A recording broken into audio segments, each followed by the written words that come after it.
80 plus na rin eh, di ba na? Kumbaga, labas-masok na rin sa ospital. Pero, yun nga po, pero salamat sa Panginoon, siguro namimiss din yung mga anak, yung dalaw ng mga anak. Sabi ko, paano ka makanoy? Naglilid pa nga para sa mga laboratory na ano. Pero salamat sa Panginoon na yun, kanina nadalaw po siya.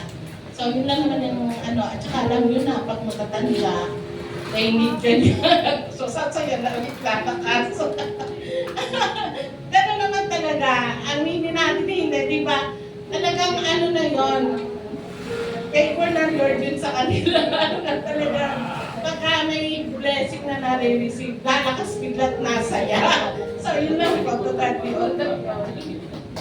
Amen po, maraming salamat po, Sister Sally. Tunay na nga po ating Panginoon ay nagpapagaling physically, spiritually, no? Amen. So, maraming pinagagaling ng Panginoon, mga kiramdam natin na tayo nasasaktan emotionally, mga pain na betrayal dahil maaari na betray tayo ng mga kaibigan. Ayan. So, sino pa po ang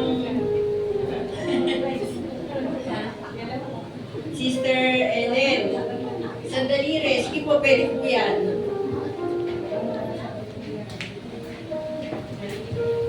Ako ay nagpapasalamat sa Panginoon, sobra-sobra.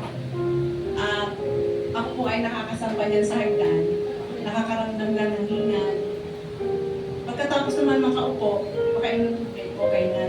At saka talagang okay na okay dahil mapipil natin yung presence ng Lord. Nagpapasalamat ako dahil even na mayroong akong nabalitaan sa aking pong mga kapatid na isang kapatid ay mayroong cancer.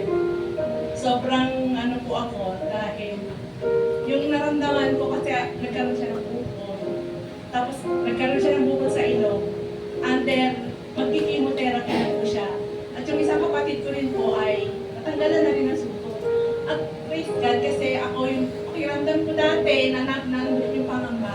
Yung nararamdaman ko ngayon mas higit na ano dahil ganito lang yung pakiramdam ko na dahil may bukol din ako. Sabi ko, Lord, talagang tunay bang pinagpaalam ako na dahil ang mga kapatid ko ganito na nakakaranas. Kaya sobrang grateful ako sa Panginoon, sobrang pasalamat ko sa Panginoon kahit na may nararamdaman ako na may pinagdaraanan kami sa pamilya. Parang smooth lang, di ba? Napakabuti ng Diyos sa buhay namin at ang lahat ng ito ay talagang pinagpapasalamat ko ng marami sa Panginoon. Yun lang po. Amen po, Sister Ellen, maraming salamat po. Ang aral po natin sa pinatutuo ni Sister Ellen ay pagiging masipag natin sa gawain ng Panginoon para yung kalakasan natin ay manatili. Yan, amen po. At yung mga problema po na ating pinagdadaanan, katulad nga po nung nasabi nyo sa mga kapatid nyo, ay minsan po ay inaalaw po ng Panginoon yun para unang-una siguro may gusto ituro sa kanila o yung mga attitude nila, ma-reshape, diba? Kasi at yung nakalakasan patuloy na pagkakaroon ng Panginoon. Sino ba po ang gusto? Natatanong ko, Sister Lori. Nakataas na, dalawang kamay. Ako po ay nagpapasalamat po sa Panginoon Diyos sa buhay. Sa buhay po na aking anak, na ngayon po ay nasa Japan. Mag-iisang taon na po siya ngayon kasi may burden siya na baka hindi po ma-renew yung kontrata niya. Na sabi ko, mag-pray ka, ipag-pray natin niya sa Panginoon. Huwag kang mawala ng pag-asa. Ayun nga po, tumawag po siya sa akin, sabi niya, baka makauwi po siya ng April kasi nag-iisang taon na po siya kung bukas, April 1. Sabi ko, huwag ka mawala ng pag-asa, marinig yung kontrata mo. Yun nga, pinag-pray po namin siya ng asawa ko. Dahil sa Zoom namin, sa GC namin, salamat po sa Panginoon. Nung mga after ng 5 days, ayun nga po, nag-email sa kanya yung kanyang employer na sa company na ma-renew yung kontrata niya for 3 years. Yun po. Salamat po sa Diyos na buhay. At matagal-tagal pa po siya doon. Salamat po sa Panginoon at yung favor sa kanya, hindi siya pinabayaan dahil maganda yung peso na kanyang pinuntahan. Dahil siya lamang po yung Pilipino na mga co-teachers niya ay po mga Japanese. Yung patuloy ko siya nag-aaral ng Nihongo para magkaintindihan sila. Kasi bihira naman po yung mga English na Japanese na hindi nakapagkano po. Alam niyo. Opo, ano po. Then yun po, pagkalit ko ako nagpapasalamat po sa Diyos na buhay, sa buhay po ng aking asawa na matagal na po namin pinipray na pagkuha po na aming sasakyan. Dahil sabi ko, kung anong kalooban ng Panginoon, siya mangyayari. Yun po, pagkalit po namin pinipray na isang taon na po namin pinipray yan. Ngayon, may right time na pinagkaloob po sa amin ng Panginoon na nakakuha kami ng sasakyan, hindi po ako sa sarili lang ng namin, kundi para sa makatulong din po sa ibang tao, para pang negosyo po, yung F300. Sabi niya, ito po yung magagamit natin kasi tayo po ay makakatulong, hindi lang po sa iba kundi sa maraming pagtao. Ganyan din po, nagpapasalamat din po ako sa kanya sa pag-iingat. Dahil nung 1 week lang po namin nag-inquire lang po kami noon, 1 week. Then no Friday, na-renew na nakuha na po namin. Talagang favor po ng Panginoon niya sa amin dahil hindi na nga po siya nanganguhan. Dahil nga kung sabi niya, kung maganda ang kitaan sa lala mo, yun po, doon na lang po siya mag-resign. Kasi nga po, tracking ko ang trabaho ng asawa ko. Delikado rin po. Minsan, may nakakasalamuha pa siya ng mga, lalo na po sa sahag ko. Ang daming minsan, mga hindi magaganda, mga tao doon. Puro mga, lalo na, kailangan bilang isang Kristiyano, manatili kang maging kumalma. Ganun po ginagawa ng asawa ko. Kaya sa mga road rage, marami rin po siyang nakaka-encounter. Kaya patuloy ko siya pinapanalangin every na aalis siya ng bahay. Lagi po pinapanalangin niya sa Diyos. Kaya sa lahat po ng mga pinagkakaloob niya pa sa Panginoon sa aming buhay, maraming po salamat sa Diyos. Binabalik ko lamang po ang pagpulit pa sa salamat sa Kanya.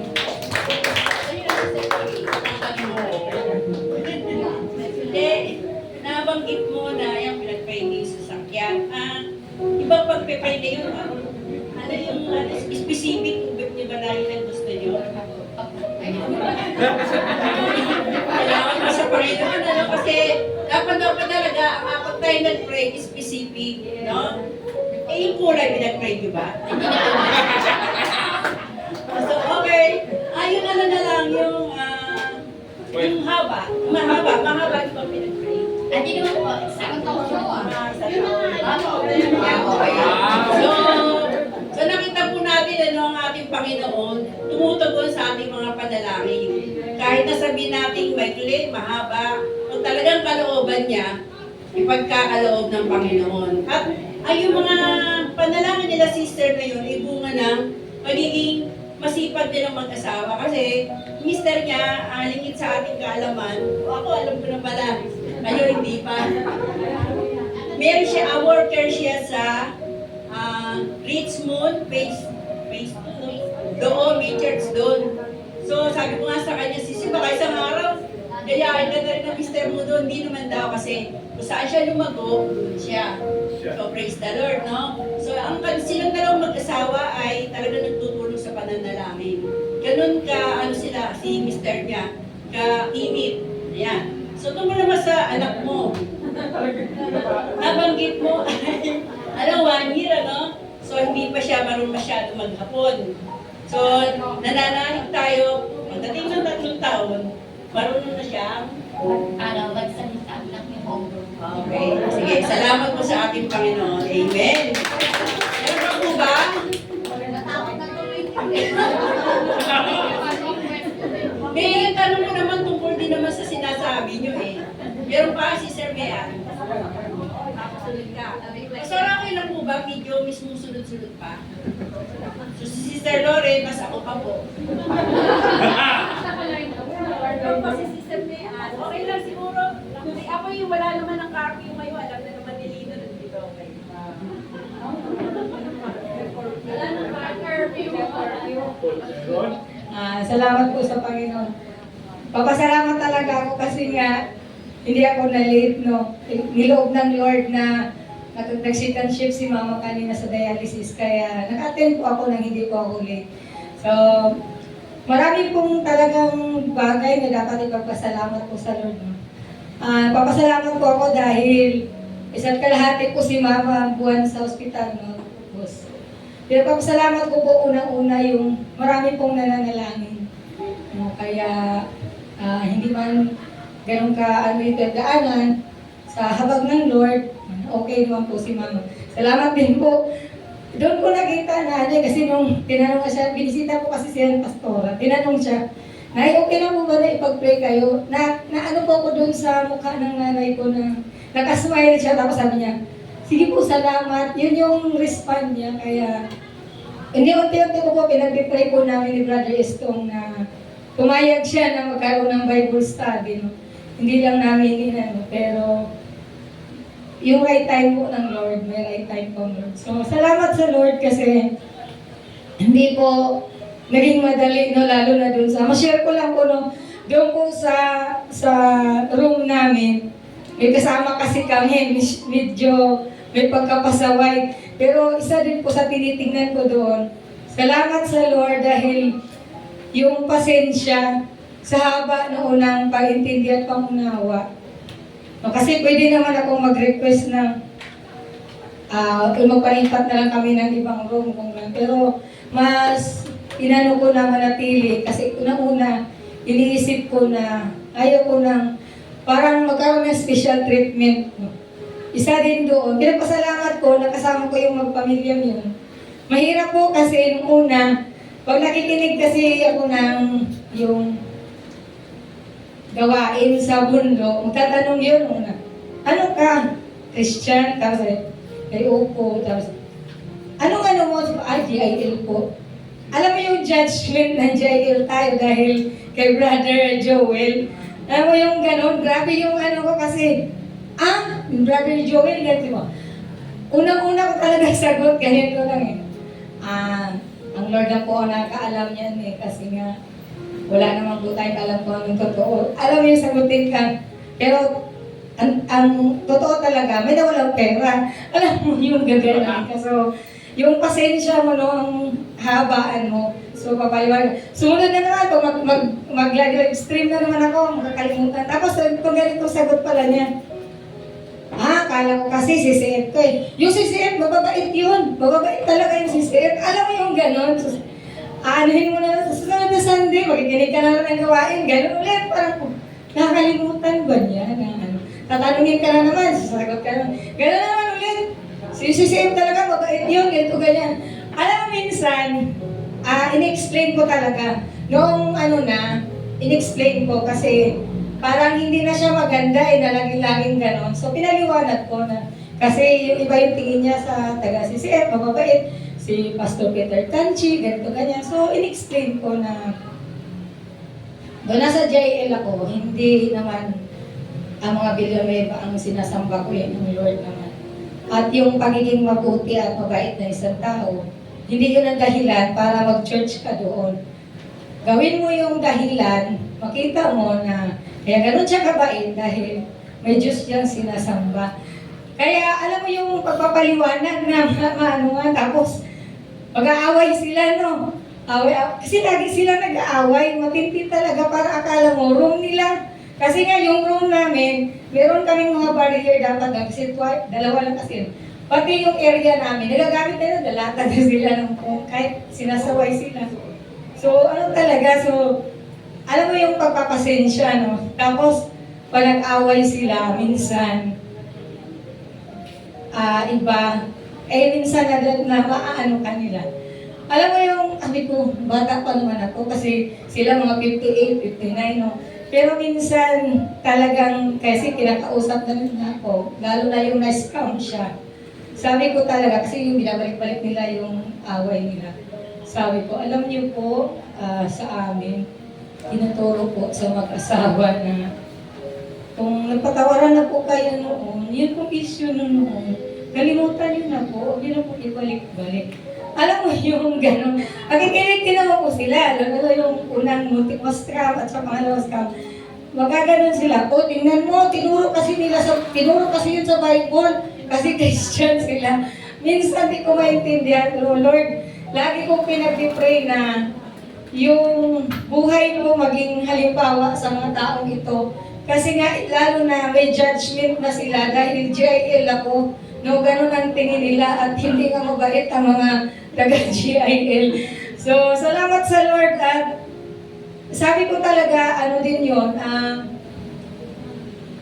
inano din ng Lord yung ano ko doon, yung ugali ko doon. Kasi ako pa naman na tao, alam kong pikunin ako pag ano ako, pero mas iniisip ko kasi may judgment na GIL kayo. Pero salamat sa Lord talaga. Isa din po pinagpapasalamat ko sa Lord dahil yung kondisyon ni Mama patuloy naman na umuokay na. Though tinatamad siya talaga minsan o kailangan paliwanagan at minsan siguro sa daming gamot niya, mayroon na siya mga selective memory. Pero patuloy pa rin akong nanalangin. Ang prayer ko talaga na makakilala ang nanay ko bago siya ng Lord. Kasi yun yung reality. Ngayon, open na po ako sa ganyang kasi nung una na yung pabalik-balik na si Mama sa ospital, yung ate ko at ang kuya ko kasi, kinausap ako na yada ko yung sarili ko. Alam mo yun, umiyak talaga ako kasi sabi ko ba, ang galing-galing lang. Pinaliwanag din naman ni Bia, hindi naman siguro gano'n yun eh. Kasi nga, matanda na si Mama, tapos yung kondisyon na niya, sabi ng ate ko, alam mo, hindi mo talaga mapipigilan yung mga mangyayari. Pero salamat sa Lord, dahil sa mga panalangin at maraming nanalangin.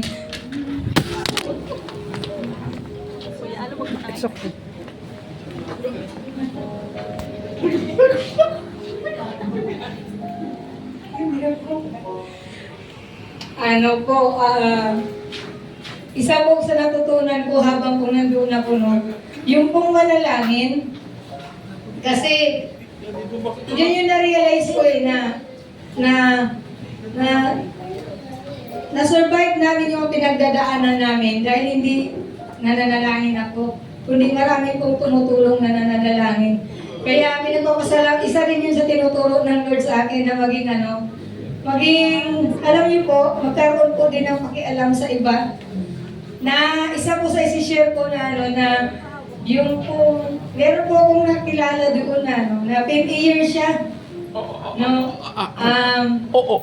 Nagkaroon siya ng problema, nabanggit na niya, yung bumalik siya, nagkita kami sa kumang, nandito po kayo ulit, nagsabi siya na parang na problema yung iit niya, kristal, tapos yun yung pinangampanya na baka hindi siya makagraduate. Alam mo yung unang-una kong naramdaman yung hindi ko nahiya, pero sinabi ko, kasi marami kami, sabi ko, gusto niyo po pag-pray ko kayo? Sinabi naman po niya, sige po, thank you. Tapos yun, kasi ang una kong na-realize, yung peace po niya agad na, siyempre gagraduate siya, dapat in-expect na niya. Alam yung pangarap na biglang, mahal lang, ang daming Kaya nagpapasalamat ako sa Lord na meron akong, dahil nararanasan ko po na marami pong nag-pray, alam ko po na doon sa 2 beses si Mama nagpabalik-balik sa ospital, alam kong marami pong nanalangin. Kaya naano ko po na hindi din po magdamot na ipanalangin din po ang iba. Kasi yung pong simpleng pagsabi, naano ko po yun yung pagsabing may magpipray sa'yo, na yung ngiti at thank you. Nakita ko kasi yun sa mukha ng nanay ko, nung sinabihan siyang ipag-pray po kita. Kaya salamat po sa Lord na dumaan man kami doon sa maraming pagsubok. Hindi man madali, pero sa pananalangin ko talaga, alam kong kumikilos ko, Lord. Papasalamat din ako dahil nag-birthday po ako, hindi man nakapag-celebrate ng ganoon kasi nasa ospital, pero pinagpapasalamat ko pa rin sa Lord na umabot ko ako ng 50 sa buhay ko marami pong Oo, pinagdadaanan. So, mabuti po ang Lord talaga sa buhay namin. No? Hindi ko man may isa-isa, pero doon ko naranasan na pagpala talaga i-recognize mo lagi yung kabutihan ng Lord sa'yo. Mababaliw mo po lahat ng nangyayari po sa buhay mo. Hindi siya maganda o maganda, pero sa Lord po talaga lahat ang pasasalamat. Yun lang. Diba, nasabi mo GIL ka. Eh sabi yung CCM mababait. Baka naman natanong mo ba kung taga-CCM siya? Ay, hindi katulik po sila. Marami daw po siya nakilala. Okay. Patuloy tayo magpapasalamat sa Panginoon sa buhay mo. Gawa na, patuloy mo na exercise yung fruit of the Holy Spirit. No? Sabi mo, pasensya, tapos yung, basta lahat ng mga prutas ng banal na Espiritu. Patuloy tayo manalangin na dumami pa at dumami ang prutas ng banal na Espiritu sa buhay mo. So, salamat po, sister. Tunay ang aming Diyos ay nagpapagaling. Alak madami. Isaiah 53. Tama po, 3:5. Ako po ay magpapasalamat sa Panginoon kasi answered prayer ako dun sa provision na prayer request ko sa will para sa therapy ng anak ng apo ko. Kwento ko lang, yung anak ko anak ko. So, inalagaan ko po sa IMOS. So, na-diagnose po siya as autism. So, doble po yung sakit siya bilang nanay kasi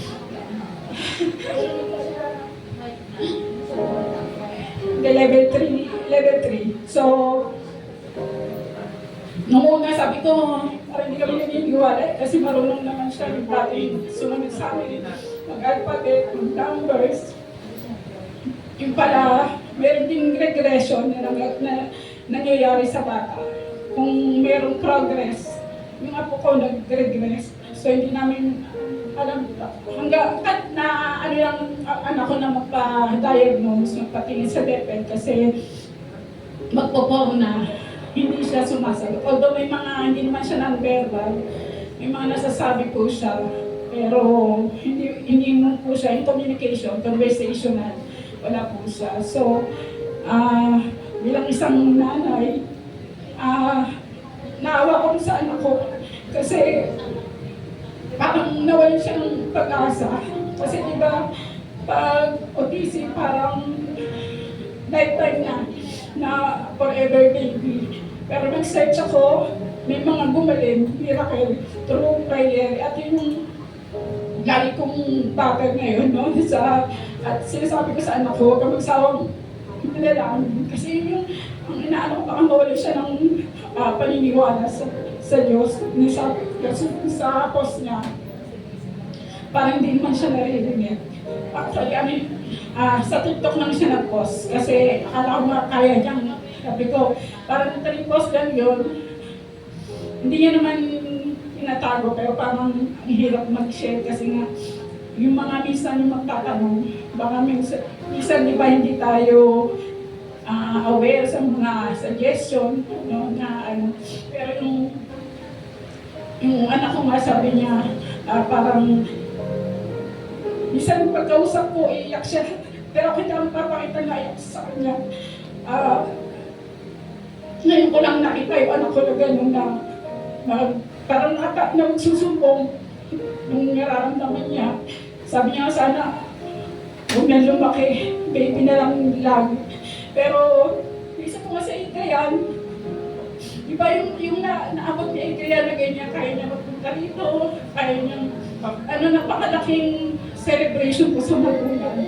Yung ganyan. So, ngayon po na, kung autism din si Adriana, pero yun nga po, kaya, yung lang, napakalaking achievement sa ko. At ang mahal po ng therapy.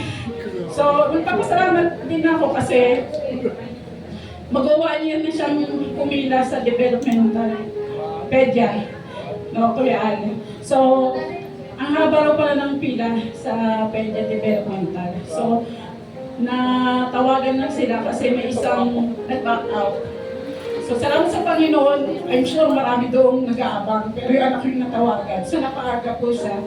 And yun nga, therapy agad, punuan din ng mga therapy center.